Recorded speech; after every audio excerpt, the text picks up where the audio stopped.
Hello and welcome.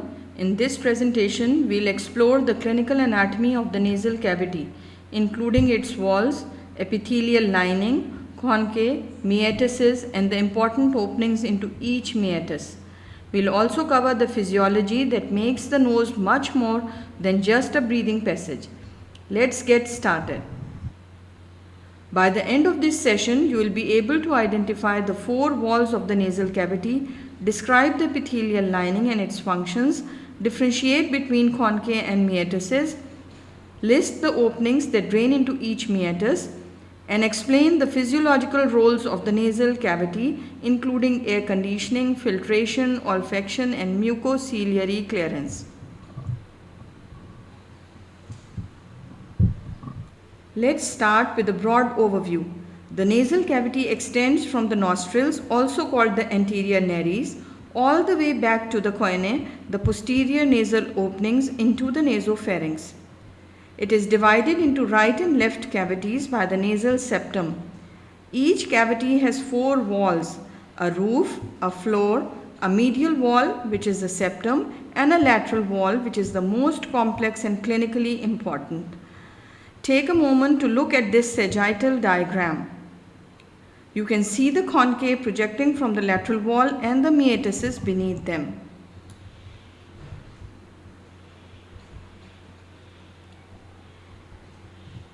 Now let's detail each wall.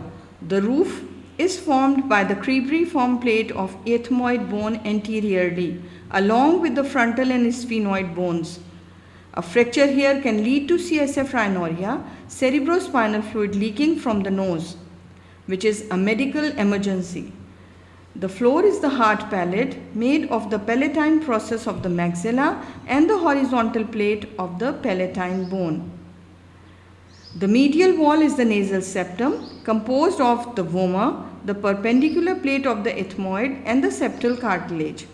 The crest of the maxillary bone and palatine bones forms the inferior margin of the nasal septum.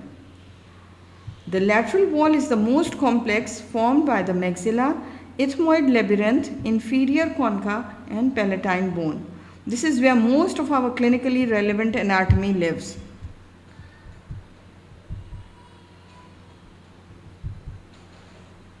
Epithelial lining of the nasal cavity.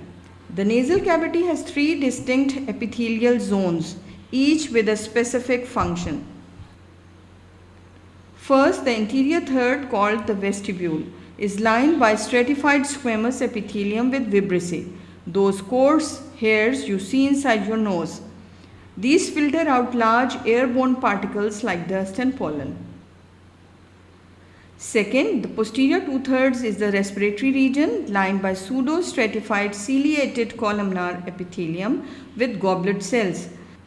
The goblet cells produce mucus to trap smaller particles, and the cilia beat in a coordinated wave to move that mucus towards the throat. This is called the mucociliary escalator. Third, the olfactory region, located in the superior meatus and along the roof, contains specialized olfactory epithelium with bipolar neurons that detect smells and send signals to the brain via first cranial nerve, the olfactory nerve. This slide is critical for understanding nasal anatomy. The conchae are bony projections on the lateral wall. There are three: the superior concha, smallest and highest, the middle concha, and the inferior concha, largest and an independent bone, not part of the ethmoid like the others. Turbinate refers to the entire structure that is concha covered with a soft tissue covering. The conchae or turbinate increase the surface area of the nasal cavity and create turbulence in the airflow. This turbulence forces air to contact the moist, warm mucosa for longer, maximizing humidification and warming of inspired air. Beneath each concha is a space called a meatus. So we have the superior meatus under the superior concha, the middle meatus under the middle concha, and the inferior meatus under the inferior concha. And above the superior concha is the sphenoethmoidal recess, which is not technically a meatus but a separate depression. Openings into the meatuses. This is the most clinically important slide of the entire presentation. Each meatus receives drainage from specific structures. Let's start from the top. The sphenoethmoidal recess located above the superior concha receives drainage from the sphenoidal sinus. Moving down to the superior meatus, this receives drainage from the posterior ethmoidal air cells.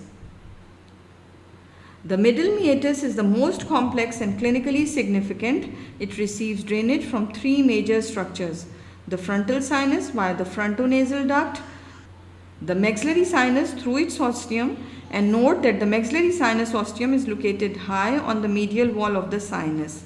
That leads to poor gravity dependent drainage, a key reason why maxillary sinusitis is so common. And the anterior and middle ethmoidal air cells. All of these drain into a curved channel in the middle meatus called the hiatus semilunaris and the infundibulum. Finally, the inferior meatus receives the nasolacrimal duct, which drains tears from the eyes into the nose. That's why your nose runs when you cry. Physiology of nasal cavity. Now let's connect structure to function. The nasal cavity has four main physiological roles.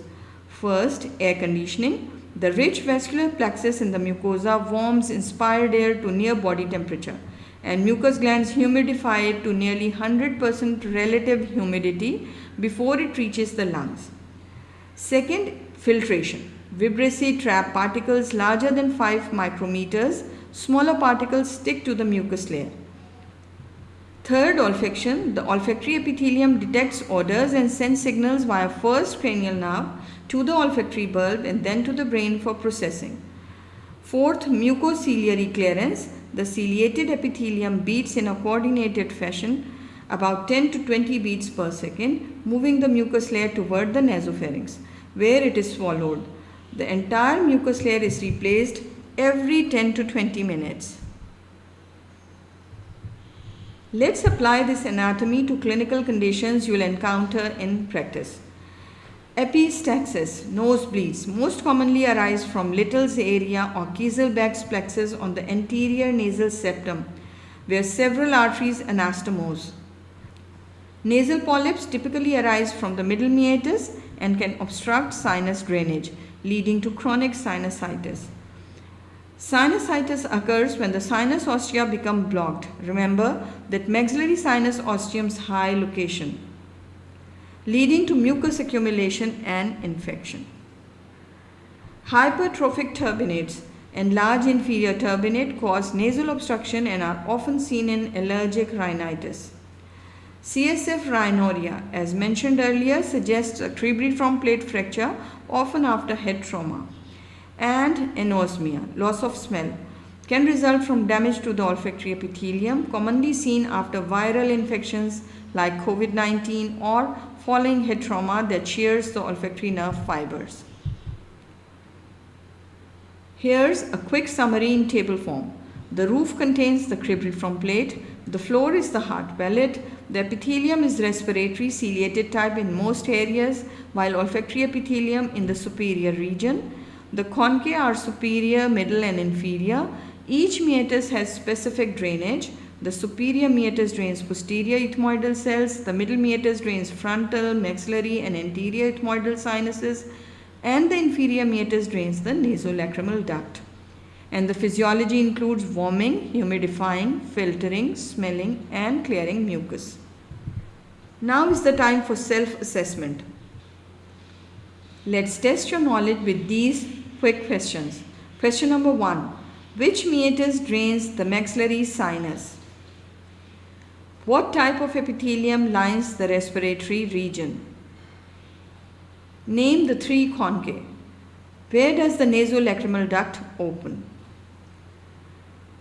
Thank you for watching. For further reading, check out Gray's Anatomy for Students, Scott Brown's Otorhinolaryngology, or Netter's Atlas of Human Anatomy. Don't forget to like, subscribe and hit the bell for more anatomy and ENT content. See you in the next video.